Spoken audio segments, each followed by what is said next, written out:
Bonjour et bienvenue sur ma chaîne YouTube. Mon nom est Dominique. Je vais débuter un projet qui sera en plusieurs vidéos parce que je vais le faire complètement avec vous. Alors, de l'échantillon à la finition, on va travailler en pas à pas. Alors, doucement, on va arriver à la fin, mais pour ça, on va y aller étape par étape. Alors, chaque vidéo va être consacrée à une étape de la conception. Et tous ces vidéos, étape par étape, vont se retrouver sur une même playlist sur ma chaîne vidéo. Et le nom de la playlist sera le même que le patron. Alors, c'est un patron fil d'or de la compagnie Fil d'or et le patron s'appelle le Paletot Layette. Ce patron, je vais vous donner la petite référence ici et le numéro 078-T12-155. Et pour ceux qui auraient la revue, c'est une revue antérieure. Et c'est pour ça que vous pouvez l'avoir gratuitement en le téléchargeant sur le site de Fil d'or. Et le nom du site est le www.fildor.fr et vous pourrez le télécharger à votre guise. Et en passant, vous allez voir plein d'autres beaux projets à télécharger. Alors, ce projet, comme je dis, c'est un projet qui est tiré d'une revue antérieure. Alors, ça cause des fois qu'il y a des couleurs qui sont discontinuées, dont la jolie couleur qui était la principale de ce projet. Mais c'est pas un problème parce que cette belle laine de Fil d'or, ok, c'est une laine de leur classique, de leur régulière, qui existe depuis très longtemps, et c'est la Fil Partner 6. Il y a vraiment beaucoup de coloris et c'est difficile de faire un choix. Mais mon choix s'est arrêté sur une nouvelle teinte de l'année 2022 parce qu'on est en 2022 et j'ai fait le choix de prendre la couleur kaki clair. Regardez comment c'est joli pour un petit bambin, c'est très à la mode et je vais le découper de la couleur secondaire orge, qui est aussi une Partner 6, et la couleur brume pour les petits détails, des bandes de boutonnières et tout et tout. OK, c'est un projet quand même assez ambitieux. OK, on parle d'un intermédiaire pour toutes les finitions. C'est important de connaître ces techniques, mais pour faire ce projet, ça ne sera pas un problème car je vais tout vous les montrer. Par contre, si vous voulez vous pratiquer un petit peu avant pour vos techniques de finition, je vous suggère d'aller sur ma chaîne YouTube. J'ai un cours complet qui concerne tous les bases du tricot. Alors, le début est consacré aux coutures et aux finitions. Alors, si vous allez sur ma chaîne, en cliquant juste ici dessous, là, oups, je vais revirer mon doigt, ici, en bas à gauche, j'ai un icône qui représente ma chaîne YouTube, mon commerce, et vous avez qu'à cliquer sur ce petit rond-là, puis ça vous amène à ma chaîne YouTube. Et là, vous allez pouvoir aller dans les playlists, chercher le cours de tricot de base. C'est un pas à pas aussi, parce que je débute de zéro connaissance et je vous amène à intermédiaire expert. Et ce cours, n'importe qui peut le faire. Même si vous êtes déjà avancé, probablement que vous allez trouver quelques trucs que vous ne connaissiez pas. Alors, ça peut vous aider grandement pour vos finitions, pour vous ajuster. Alors, Pour débuter, hein, comme j'ai dit, on débute par trouver notre patron. C'est fait, on l'a téléchargé. C'est le meilleur moyen de débuter un projet de tricot. On commence par trouver, avoir un coup de cœur pour un patron. L'inverse est parfois très compliqué. C'est pas évident d'avoir de la laine, puis essayer de trouver un patron qui va aller avec. Mais si je trouve mon patron, c'est très facile de trouver de la laine. Alors, aujourd'hui, moi j'ai choisi celui-ci. Je vous ai expliqué comment le trouver. Maintenant, on va regarder les fournitures que ça va nous prendre. Et je vais cacher ce joli petit bambin. Ici, comme vous voyez, on me demande la partenaire 6, la reine, la brume et la roche. Comme la reine est discontinuée, n'existe plus, c'est la kaki claire que j'ai choisie. Et moi, pour un 12 mois, j'en ai besoin de 5. Je vais travailler tout au long de ce projet le 12 mois. Vous avez compris que je ne peux pas toutes les faire, donc, hein? Mais ça va être la même chose pour toutes les grandeurs, mais avec des calculs différents. Donc, c'est important que vous ayez votre patron si vous voulez faire des grandeurs autres que le 12 mois. Alors ensuite, le brume et le orge sont des couleurs secondaires. Et ça m'en prenait une et une. Donc, j'ai mon matériel, j'ai ma laine. Excellent. Et en passant, je vais vous donner la description de cette laine. Cette laine est une... Ici. 50% de polyamide, d'accord? 25% de laine et 25% d'un acrylique haut de gamme. C'est vendu en 50 grammes. Et vous avez plus ou moins 68 mètres. Ça, c'est important, là. OK? C'est plus ou moins. Parce que ça fonctionne au poids et non mesuré dans chaque balle. Maintenant, on a notre fourniture. On va parler de la fourniture qui est les aiguilles. OK. Ça, là, les aiguilles, ça peut être différent de ce qu'il y a sur le patron. Sur le patron, on me donne comme référence que je dois acheter des 4 et des 5. Et bien sûr, en ce moment, j'ai un patron qui vient d'Europe. Alors, c'est certain que c'est en métrique.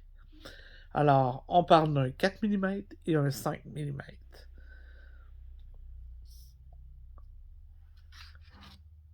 Maintenant, OK. Selon votre tension, ici, on peut peut-être changer de grandeur. Ça se pourrait que la grandeur soit différente. C'est pas écrit dans le marbre que on va utiliser des 4 et des 5. D'accord? Alors, c'est en faisant notre échantillon, ce qu'on s'apprête à faire bientôt, qu'on va déterminer si on prend une aiguille plus petite ou plus grosse. Mais sachez qu'on a toujours une référence ici. La personne, la designer qui a conçu ce joli patron, elle est arrivée avec un échantillon de 16 mailles et de 24 ans de hauteur, avec une aiguille numéro 5. Alors, c'est pour ça que nous, on doit s'adapter au patron. Et non le patron s'adapter à nous. OK?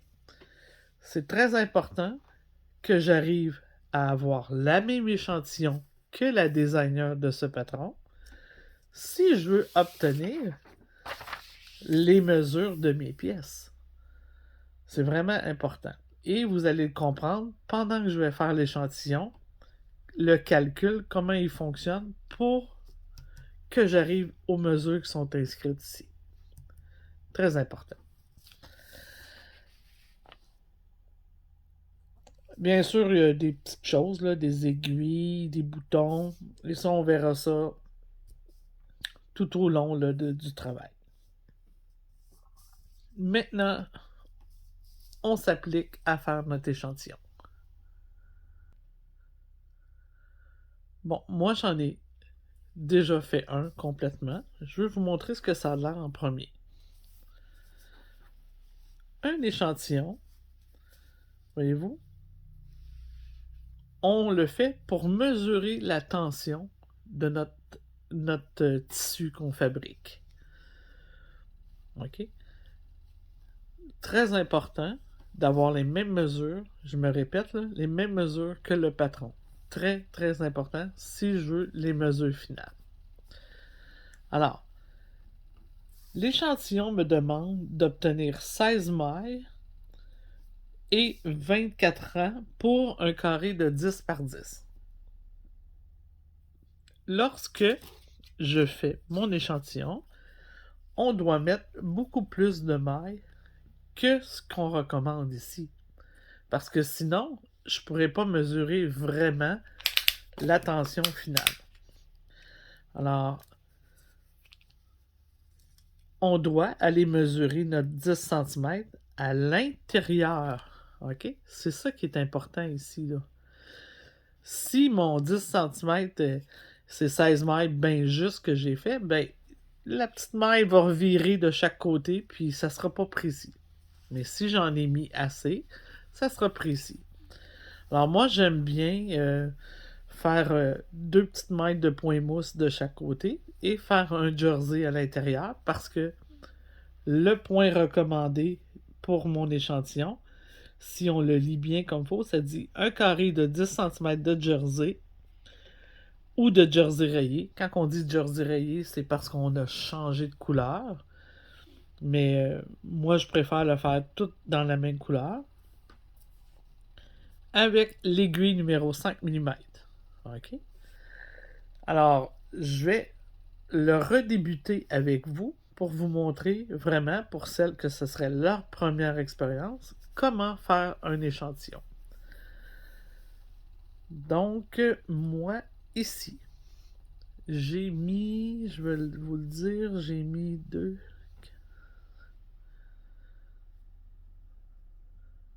22 mailles. Alors, on va monter 22 mailles. Juste un instant, je prends ma laine, mes aiguilles 5 mm. Là, une autre chose de très important, l'aiguille avec laquelle je fais mon échantillon doit être la même aiguille avec laquelle je vais travailler. On ne change pas de type d'aiguille. Là.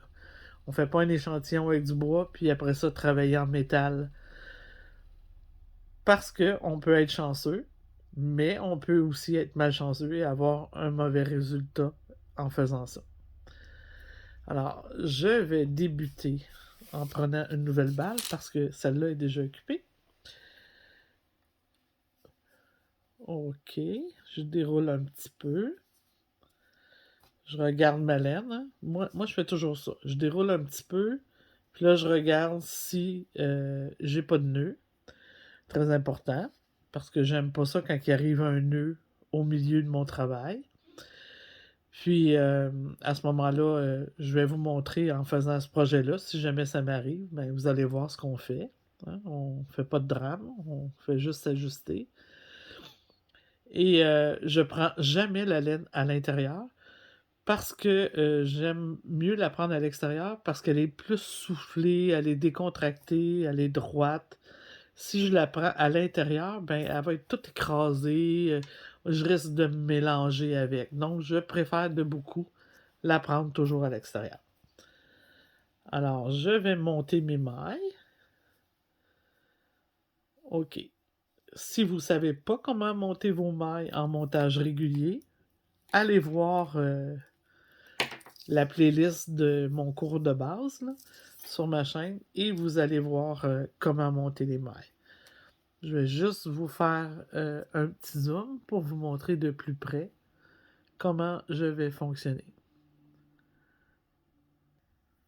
Ok, alors je débute par un nœud coulant sur ma broche et je vais monter mes mailles en montage régulier. Toujours de cette façon. Comme ça, j'obtiens un superbe beau montage.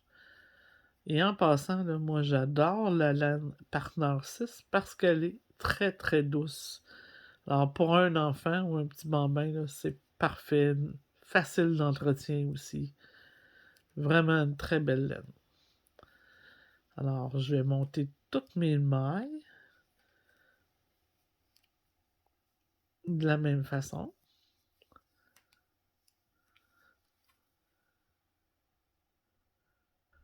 Ok, j'ai donc monté mes 22 mailles sur mon aiguille.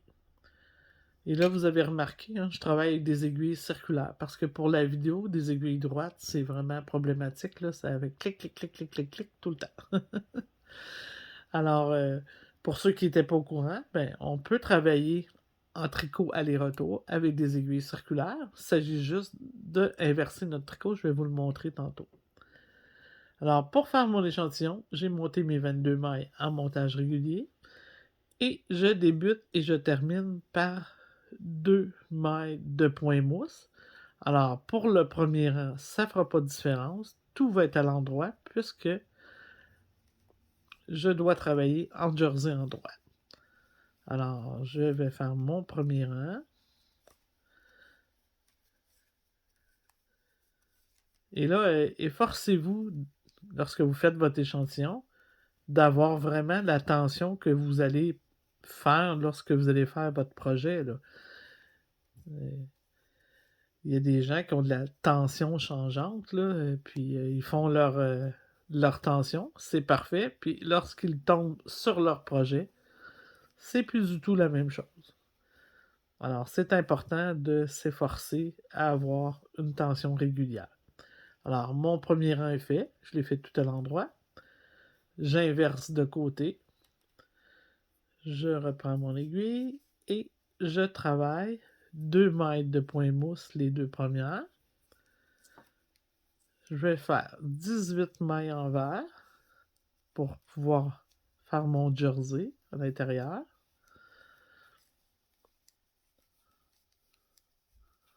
Donc, mes 18 mailles en vert.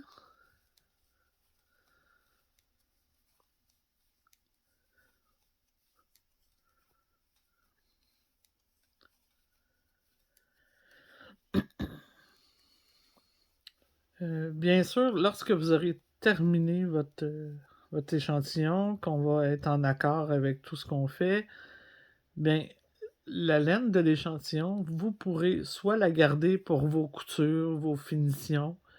Oups, ici, mes deux dernières doivent être à l'endroit. Alors, je vais faire mes 2 dernières mailles à l'endroit. Comme ça ici. Alors, j'ai fait mes 2 premiers rangs. Et je vais poursuivre pour avoir la même grandeur, vraiment un carré, ok, que ma largeur. Ok, ma même hauteur que ma largeur. Et pour faire ça, je dois simplement prendre le coin de gauche et l'amener au coin droit. Et lorsque j'ai atteint la perfection du carré, je peux rabattre mes mailles. Simplement comme ça. C'est comme ça que je sais que mon échantillon va être carré, parce que je suis capable de rabattre le coin gauche, ici comme ça en haut, et je sais que mon carré est parfait. Alors je rabats mes mailles tout à l'endroit, puisque c'est pour l'échantillon. Alors moi je peux vous dire combien j'ai fait de rangs. Ici, si je compte mon point mouche, j'ai donc 2, 4, 6, 8, 10, 12. J'ai fait 28 rangs et j'ai fermé au 29e en hauteur. Maintenant, pour savoir si j'ai la bonne tension, le jour J est arrivé. Ok, alors vous voyez, j'ai épinglé sur un apron de liège mon petit échantillon. Alors, je me sers de petites aiguilles en T comme ça ici. Et il y a plusieurs écoles de pensée pour l'échantillon. Il y en a qui lavent leur échantillon, qui le font sécher, puis ensuite, ils mesurent. Ça peut être vrai et très important pour un chandail d'adulte parce qu'on voudrait arriver aux bonnes mesures. C'est important. En plus, si vous n'avez pas une tension qui est trop serrée sur ce projet que vous faites, ben c'est important d'obtenir exactement la bonne échantillon comparée à celle du designer. Quand je fais un projet d'enfant comme celui-ci, je m'assure de faire mon échantillon, d'avoir mon projet, mais je vais pas jusqu'à le laver et tout, parce que je me dis, c'est sûr que même s'il est un petit peu plus grand, il va faire à l'enfant pareil dans pas long. Mais par contre, je m'assure d'être vraiment près de l'échantillon. Donc, ici, on me demandait d'obtenir un 16 mètres. OK, l'autre chose importante, lorsque je mesure ma tension ou une pièce, peu importe laquelle, je dois toujours m'assurer que sur la largeur, tout est parfait avant de mesurer la hauteur. C'est bien important parce que si j'applique pas bien sur la largeur, ça donnera pas le même résultat sur la hauteur. OK? C'est vraiment important de toujours bien fixer sur la largeur avant la hauteur. On va le voir lorsqu'on va faire des dos ou des devants, vous allez comprendre ce que j'explique là. OK? Parce que juste mesurer comme ça là, à l'œil sur le travail, ça ne veut pas dire que vous avez toujours la bonne longueur, la bonne hauteur. Là, comme quand on vous dit euh, jusqu'à ce que ça mesure 20 cm avant les emmanchures, là, ben, ça ne veut pas dire que votre 20 cm est atteint. S'il n'est pas bien appliqué comme ça avant qu'on connaisse la largeur. Alors moi, j'ai placé ça ici. Alors ensuite, je vais placer comme il faut mes petites aiguilles pour bien mesurer. Alors comme je vous ai dit, j'en ai fait plus que qu'est-ce qu'on me demande de mesurer pour être logiquement être capable de mesurer à l'intérieur. Alors moi, j'ai 18 mailles en jersey. On va voir. Tadadadam. Parfait, ça me donne 10 cm, me donne 16 mailles. Puisque j'en ai 18, vous voyez, j'en ai une d'extra et une d'extra. Donc, j'ai bien mon 16 mailles pour 10 cm. Est-ce que j'ai ma hauteur? Là, la hauteur, c'est pas toujours facile à avoir. Moi, ça dépend quel accessoire j'ai dans les mains. Des fois, j'obtiens pas ma hauteur parfaitement. Alors, on va regarder ici. On me demande d'obtenir 24 ans pour ma hauteur. Alors, je mesure toujours dans l'intérieur de mon travail. Et en passant, les bordures et le rabat ne sont jamais calculés dans un échantillon ou dans une pièce.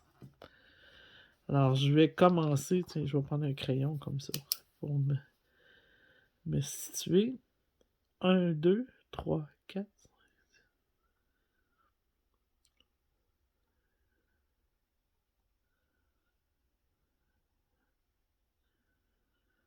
24.